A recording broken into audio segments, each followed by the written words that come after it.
Tilla zanjiringni sot. 30 grammlik edimi? Ertaga tillachilarning yoniga olib boraman. Ancha pul bo'ladi. Uni sotaman. Yetmaydi baribir. Unisi u dedi, bunisi bu dedi. Xullas ozroq pul topildi. Qolganiga uyni garovga qo'yib foizga pul oldim. Xullas 25 kun deganda aytilgan manzilga yetib keldim. Tilni bilmayman. Telefonimda tarjimon degan bo'lim ochib oldim. Qo'limdagi adresni ko'rsatsam, bir hindi o'zining mototsikl taksisida keltirib qo'ydi. $15. Ko'zlarim olayib ketdi. Nima balo qimmatchilik bu Hindiston degani?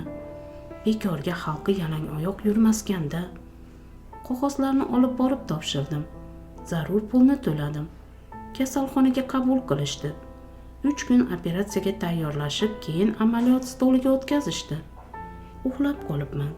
Tushimda qandaydir bir choyxonaga o'xshash joyda o'sha odam bilan choy ichyapmiz. Seni ogohlantirishga keldim. Savobing oz, tashvishing ko'p. Xalq nimas o'zingni o'ylab yashayapsan. Dindamassan. Alloh deysan, u namoz o'qimaysan. Asabiysan.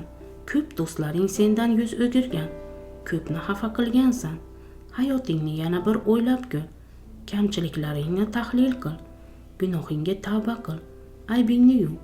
Alloh oldiga begunoh bo'lib borishga nima yetsin? Uning gaplari miyamga quyilib qolibdi. Uyg'onganimda 2 kishi tepamda turardi. Biri o'zbek, boshqasi hindi bo'lsa kerak. Xayriyat, singlim, o'zingizga keldingiz. Dunyoga qayta kelganday bo'ldingiz. Bu amaliyotdan sog'lom chiqqan odam kam bo'ladi. Eng irodasi mustahkamlargina yengib o'tadi bu kasallikni. Siz o'zbekmisiz? Men Hindistonda edim-ku. Bu yerda o'zbek yo'q deb kim aytdi? Ota yurtimiz Andijon bo'lsa-da, shu yerlarda tug'ilib rizqimizni terib yuribmiz. Narigi vrach nimadir dedi. Haligi o'zbek odam unga javob berib menga yuzlandi. Sizga ko'p gaplashish mumkin emas. Uxlab dam olishingiz kerak. Kechqurun kelaman. Uyingizga qo'ng'iroq qilib suyunchi olamiz. Bu odamni Bayramoxun deyishdi. Vrach emas, xizmatchi emish. Vrach kasallik tariximni o'qib, o'zbekligimni bilgach, haligi odamni olib kelgan ekan. Yana uxladim. Kechqurun Bayramoxun keldi. Bir bankada sho'rva olib kelibdi. Tovuq sho'rva. Ko'zimga o'z jigarimdek ko'rinib ketdi. Aka desam mumkinmi sizni? Albatta, aka deyavering. U kishining telefonidan opamning uyiga qo'ng'iroq qildik. Opa, men tirikman. Operatsiya yaxshi o'tdi. Voy, aylanib ketay sendan o'zim. Hozir qizingni chaqiraman. Oyi, oyijon, bolam menman. Yaqinda uyga boraman. Hammasi yaxshi bo'ladi. Gaplashuv tugadi. Aka, qancha beray? Ovqat keltirdingiz, qo'ng'iroq qilib berdingiz.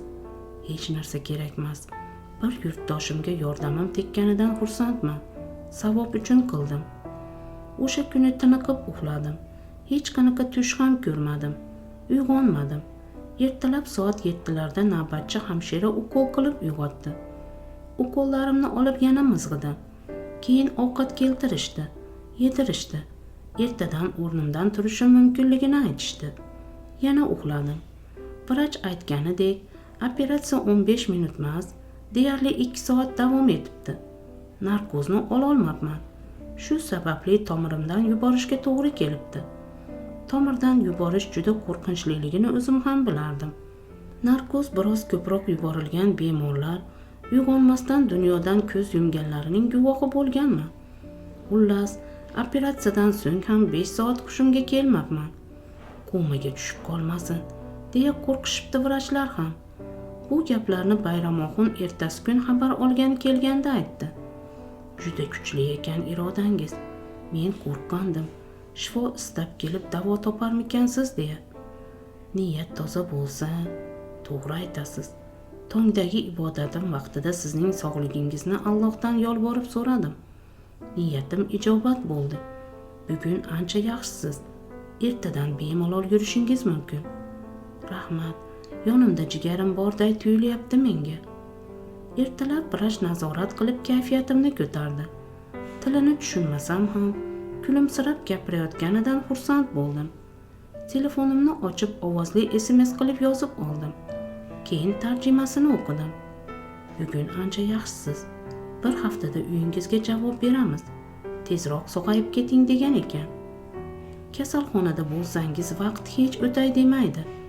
Yaxshiyam uyqu dori bilan og'riq qoldiruvchi doridan ukol qilishdi. Yana uxlabman. Bir haftadan keyin menga javob berishdi.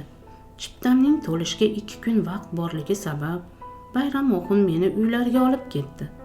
Nihoyat Taxmina yanga va qizlari bilan tanishish baxtiga musharraf bo'ldim.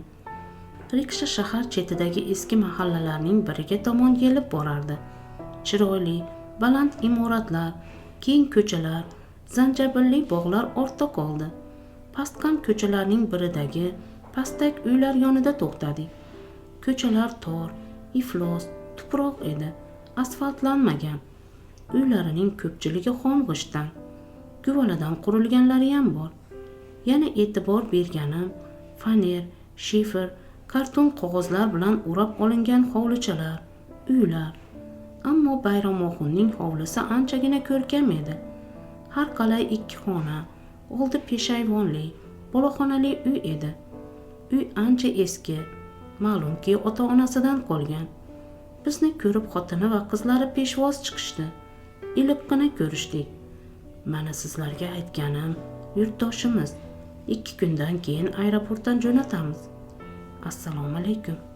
Va alaykum assalom, keling singlim. To'laroq qorachadan kelgan ayol quchoqlashib ko'rishdi. Talaffuzidan tojikcha gapirishlari bilinib turibdi. Ortadagi 2 qiz xuddi Bayram og'aga o'xshab turibdi. Salom, salom. Siz o'zbekmisiz? O'zbekman. Sizlar hind qizlariga o'xshaysizlar-a? Juda chiroylisizlar. Biz o'zbekmiz. U yerdagi o'zbeklarni ko'rdingizmi? Bu yerda sizlardan boshqa tanishim yo'q. Ichkari kirdik. Xontaxta bezatilgan ekan. Osh damlashibdi. Hammasi risoladagiday. Bayramoxunning bitta o'zi ishlarkan. Xotini, qizlari uyda, o'g'li maktabda o'qirkan. Nega qizlaringizni ishlatmaysiz? Yaqinda turmushga chiqaramiz. Erining xizmatini qiladi. Men boy tadbirkor bo'lsam ekan, qizlarim mening ishimni davom ettirishsin. Men indamadim.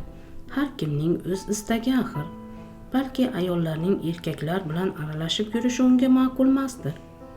Ertasi Taxmina yanga bilan bozorga bordik. Saridagi Taxmina yanganing ingliz tilida gapirishini ko'rib hayron qoldim. Mening chetdanligim kiyimimdan bilindimi? Savdogarlar turli tuman xaridlarini menga ko'rsatib maqtashyapti. Sari, kichik, little dedim zo'rg'a. Bir savdogar o'z do'koniga olib kirdi. Ming xil rangda yaltirab turgan materiallar, yubka, xarir, rangdor, asosan ochiq rangli, sariq oltinday tovlanib turganini tanladim. Qizalog'imni bir xursand qilay.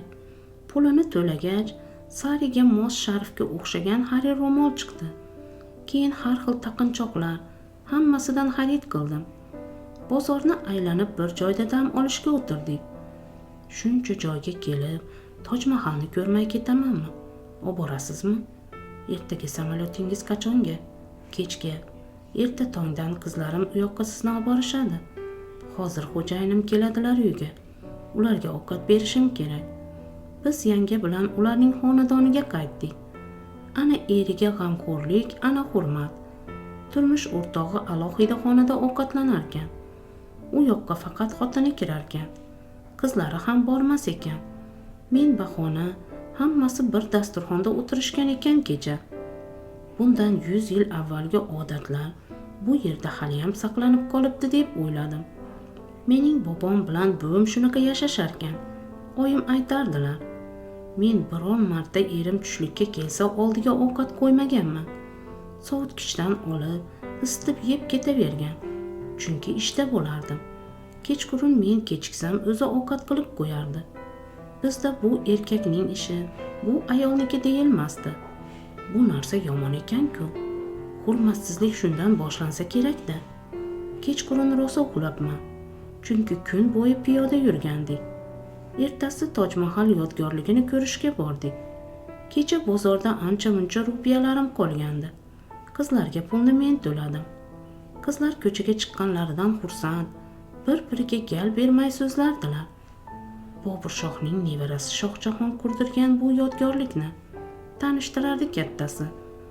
Toj Mahal tongda bir xil, shomda boshqacha tusda tovlanadi. Har bir g'ishtiga oyatlar yozilgan, har bir g'ishti muqaddas. Sizlar ham inglizchani bilasizlarmi? Bizda inglizcha va hindcha maktablar bor. Biz ingliz maktabiga borganmiz. Ishlash haqida o'ylab ko'rmadilaringmi? Bizda turmushga chiqqach ishlaydi, eri ruxsat bersa. Xullas, Toj Mahalni tomosha qildim. Chipta olib uzun navbatga turdik. Navbatimiz yetgach, oyoq kiyimlarimiz o'rniga maxsus oyoq kiyimi kiydik. Ichkari kirdik. Men u yerdagi ko'rkamlik, go'zallikni aytib ado qila olmasam kerak. Qizlar aytishgandek, har bir g'ishtda o'zgacha ruh, o'zgacha husn. Yo'laklar, zallar, xonalardagi o'ziga xos go'zalliklarda men ko'proq o'z yurtimiz ruhini his etdim.